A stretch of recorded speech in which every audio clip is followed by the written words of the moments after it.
Oke guys, di sini aku mau jelasin tentang permainan bola voli. Yang pertama, sejarah bola voli. Olahraga bola voli diciptakan oleh William G. Morgan pada abad ke-19.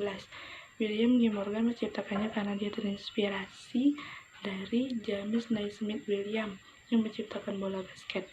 Nah, dulu bola voli dikenal dengan mintonete. Nah, seiring berkembangnya waktu, mintonete berganti nama menjadi volleyball atau yang sekarang kita kenal dengan bola voli.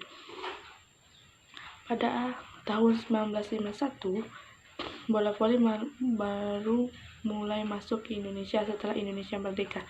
Dan di Indonesia bertumbuh kembang membentuk persatuan bola voli se-Indonesia atau disebut dengan PBFSI. Nah, sekarang kita beralih ke jumlah pemain. Jumlah pemain bola voli itu terdiri dari dua kelompok atau dua klub. Yang pertama, kelompok pertama berisi 6 orang, yang kedua 6 orang. Nah, angka kemenangannya yaitu apabila mencapai 25 skor.